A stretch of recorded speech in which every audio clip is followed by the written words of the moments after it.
សួស្តីអ្នកទាំងអស់គ្នាខ្ញុំបានឈ្មោះមនីរតន៍គឺជាស្ថាបនិករបស់ព្រឹក Market ព្រឹក Market គឺជា e-commerce startup មួយនៅក្នុងប្រទេសកម្ពុជាខ្ញុំបាទតែងតែមានចំណាប់អារម្មណ៍ទាក់ទងទៅលើបច្ចេកវិទ្យាហើយដូច្នេះហើយខ្ញុំចង់បង្កើតអ្វីមួយ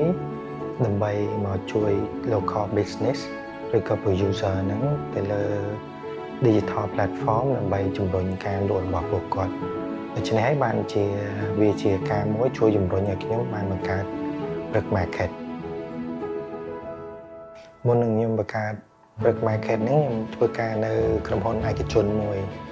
ហើយការឆ្នាំ2023ហ្នឹងខ្ញុំបានបាត់បង់ការងារមួយហ្នឹងដោយសារគេថាមានបញ្ហាសេដ្ឋកិច្ចហើយគេត្រូវការកាត់បន្ថយបុគ្គលិក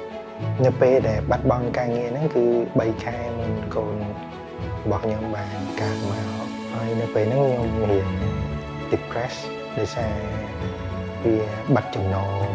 មួយធំណាស់សម្រាប់គ្រប់គ្រងគ្រួសារហើយកូនក៏ចិត្តការទៀតខ្ញុំចំណាយពេល6ខែក្នុងការស្វែងរកខ្លួនឯងឡើងវិញចាប់តាំងពីពេលបាត់បង់ការងាររហូតដល់កូនកើតហើយរហូតដល់ដើមឆ្នាំ2024ក្នុងកំឡុងពេល6ខែដែលខ្ញុំស្វែងរកខ្លួនឯងបន្ទាប់ពីបាត់បង់ការងារហ្នឹងខ្ញុំបានអង្គុយគិត review មើលជីវិតរបស់ខ្លួនឯងថាតើគួរតែដើរផ្លូវណាដើម្បីទៅមុខទៀត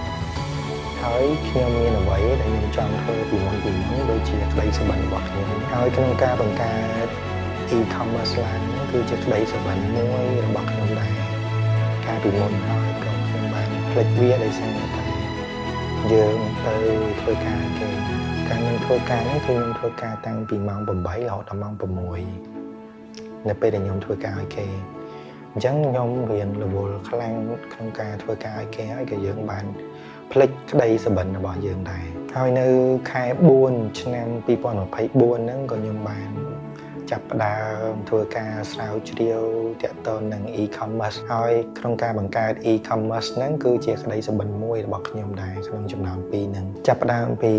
ខែមេសាឆ្នាំ2024ហ្នឹងខ្ញុំបានធ្វើការ research ធ្វើការសិក្សារៀនសូត្រទាក់ទងនឹងការបង្កើត website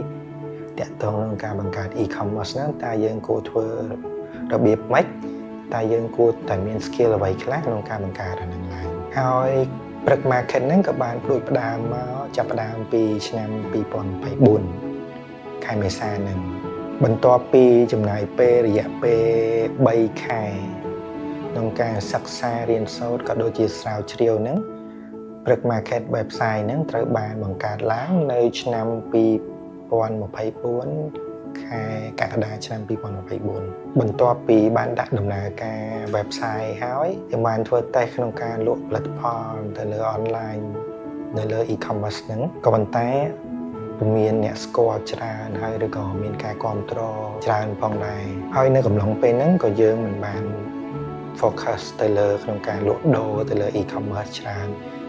ក៏ប៉ុន្តែយើងបានសិក្សារៀនសូត្រពីចំណុចខ្សោយនិងចំណុចខ្លាំងរបស់វាផងដែរហើយខ្ញុំបានឃើញថាលក់ដូរនៅលើ website ហ្នឹងនៅស្រុកខ្មែរយើងហ្នឹងគឺពុំទាន់មានការពេញនិយមនៅឡើយទេក៏ប៉ុន្តែខ្ញុំឃើញមានចំណុចមួយដែលខ្ញុំគួរតែ improve ហ្នឹងគឺខ្ញុំត្រូវតែបង្កើត mobile app មួយទៀតដើម្បីឲ្យងាយស្រួលក្នុងការ access ហើយមនុស្សភាគច្រើននៅក្នុងស្រុកខ្មែរយើងហ្នឹងគឺគាត់មាន smartphone នៅក្នុងដៃរួចរាល់ហើយដូច្នេះហើយវាជាគំនិតមួយផ្ដួចផ្ដើមដើម្បីឲ្យខ្ញុំបង្កើត app ហ្នឹងឡើងហើយព្រឹក Market app ហ្នឹងត្រូវបានបង្កើតឡើងហើយនឹងយើងបាន launch វា soft launching ហ្នឹងនៅខែកក្កដាឆ្នាំ2025អញ្ចឹងវាមានគម្លាតរយៈពេល1ឆ្នាំពីថ្ងៃដែលព្រឹក Market website កើតមករហូតទៅដល់ app កើតហើយនេះគឺជា journey មួយដែររបស់ខ្ញុំតាំងពីមានតែ dream មានតែ idea បានបង្កើតចេញជា website ហើយក៏បានបង្កើតចេញជា app ព្រឹក Market គឺជា B2B marketplace មួយនៅក្នុងប្រទេសកម្ពុជាហើយគោលដៅដែលយើងបង្កើតព្រឹក Market នឹងឡើងគឺដើម្បីជួយ local producer ក្នុងការស្វែងរកអ្នកដែលគាត់ចង់ទិញទំនិញរបស់គាត់ព្រឹក Market ហ្នឹងគឺយើងបង្កើតឡើង ដើម្បីជួយសហគមន៍របស់យើងផលិតផលដែលបង្កើតនៅក្នុងប្រទេសកម្ពុជាហើយក្នុងការប្រើប្រាស់ Black Market ផងដែរគឺមិនមានការគិតកម្រៃអ្វីទាំងអស់នេះគឺជាអ្វីដែលយើង offer សម្រាប់ទៅបងប្អូនដែលគាត់ជា local producer ទាំងអស់គ្នាហើយនឹង business ដែលគាត់ចង់ទិញទំនិញពីផលិតផលខ្មែរយើងនឹងក្នុងការបង្កើត Black Market នឹងឡើងវាជួបប្រទះ challenge ជាច្រើនដែលខ្ញុំបានជួបប្រទះទាក់ទងនឹងបច្ចេកទេសព្រោះខ្ញុំមិនមែនជាអ្នកបច្ចេកទេសឬក៏ developer សរសេរកូដចេះសរសេរកូដទេអញ្ចឹងខ្ញុំបានប្រើប្រាស់ tool មួយចំនួនដូចជា AI ឬក៏ open source ឬក៏ Stack Overflow ហើយហ្នឹងដើម្បីជួយខ្ញុំក្នុងការស្រាវជ្រាវក្នុងការបង្កើតពីរបៀបក្នុងការបង្កើត website បង្កើត app ហ្នឹងហើយ AI ហ្នឹងគឺជា key factor មួយដែលជួយខ្ញុំច្រើនជាងគេខ្ញុំបានប្រើប្រាស់ AI ដើម្បីជួយ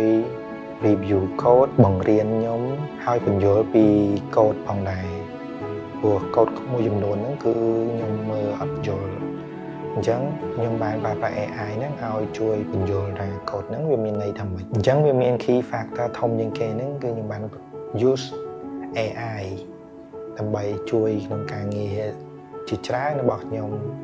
ដើម្បីបង្កើត Black Market នឹងឡើងហើយតាក់ទងនឹង UI design ហ្នឹងខ្ញុំបានប្រើប្រាស់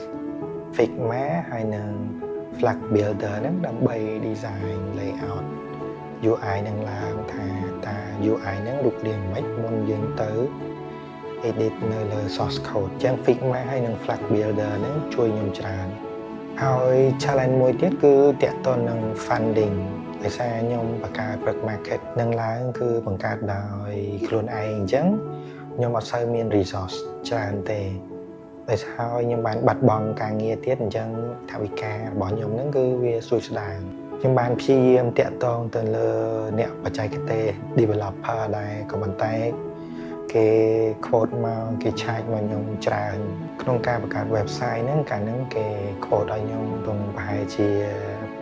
$2,000 ទៅ$4,000ហើយពេលហ្នឹងខ្ញុំអត់មានលុយក្នុងការជួលគេមកបង្កើតទេដូច្នេះបាទខ្ញុំចាប់ផ្ដើមសិក្សារៀនសូត្រហើយក៏បានបង្កើតខ្លួនឯងតែខ្ញុំប្រើប្រាស់ open source software open source server អីហ្នឹងដើម្បីរៀនហើយបន្តមកបាទខ្ញុំចំណាយលុយទៅជួល server របស់គេក្នុងការផ្ទុកទិន្នន័យរបស់ខ្ញុំហើយតាក់ទងក្នុងការបង្កើត app ហ្នឹងក៏ខ្ញុំធ្លាប់បានតាក់ទងទៅ developer ផងដែរហើយគេទារលុយខ្ញុំច្រើនណាគេ quote មកចាប់ពី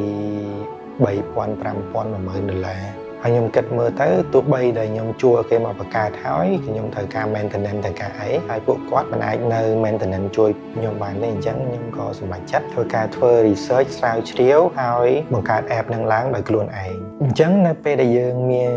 ថវិកាតិចតួចវាជួយយើងមួយផ្នែកដែរគឺជួយយើងជំរុញឲ្យយើងធ្វើអ្វី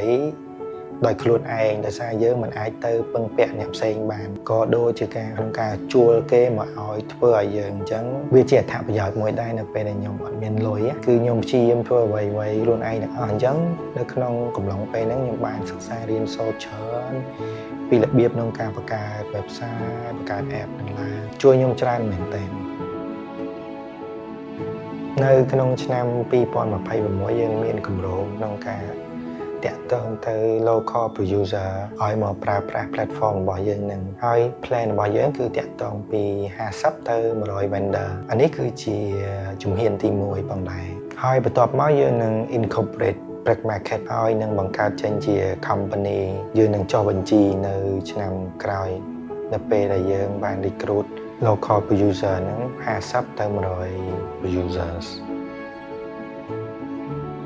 នៅក្នុងស្រុកខ្មែរយើងហ្នឹងខ្ញុំបានធ្វើ research ឃើញថាមិនសូវមាន platform ណាដែលគាត់ offer B2B ទៅឲ្យ local producer ឬក៏ exclusive ក្នុងការលក់ផលិតផលក្នុងស្រុកទេគឺមានតែ website របស់ក្រសួងពាណិជ្ជកម្មមួយគត់ដែលគាត់ធ្វើការផ្សព្វផ្សាយ local producer ហើយក៏ប៉ុន្តែគាត់ focus ទៅលើតែ B2B ហើយនិង B2C ចំណែក Black Market គោលការណ៍ចម្បងរបស់យើងហ្នឹងគឺ focus ទៅលើតែ B2B ប៉ុណ្ណោះ vision របស់ខ្ញុំដែលបង្កើត Brick Market នឹងឡើងគឺខ្ញុំចង់ឃើញ Brick Market ហ្នឹងគឺខ្លាយទៅជា national platform មួយរបស់ខ្មែរយើងពេលដែលយើងបង្កើត e-commerce ឡើងហ្នឹងយើងគួរតែចេញចាប់ផ្ដើមពីទូចសិនធ្វើអ្វីមួយឲ្យវា consistent ក្នុងការងាររបស់យើងហើយកុំចាំតើយើងមាន perfect idea ឬក៏មានលុយឬក៏មានអីព្រោះពេលវេលាហ្នឹងគឺមិនអាចមកបានទេបើសិនជាយើងអត់អាច take action អញ្ចឹងអ្វីដែលសំខាន់ហ្នឹងគឺយើងត្រូវតែ take action ទៅលើ idea របស់យើងហើយយើងកុំភ្លេចក្នុងការ learning keep improving ខ្លួនឯងក៏ដូចជា product របស់យើងអានេះគឺជា key សំខាន់បំផុតដែលយើងត្រូវតែធ្វើនៅពេលដែលយើងចង់បង្កើត e-commerce ហ្នឹងឡើងនេះគឺជាបទពិសោធន៍របស់ខ្ញុំផងដែរជាចុងក្រោយខ្ញុំសូមថ្លែងអំណរគុណបងប្អូនទាំងអស់គ្នាដែលបានមើលវីដេអូនេះតាំងពីដើមរហូតមកដល់ចប់ហើយខ្ញុំសំណូមពរឲ្យបងប្អូនទាំងអស់គ្នាចូលរួមគាំទ្រផលិតផលក្នុងស្រុកក៏ដូចជាចូលរួមគាំទ្រនិងប្រើប្រាស់ Brick Market ផងដែរបាទសូមអរគុណ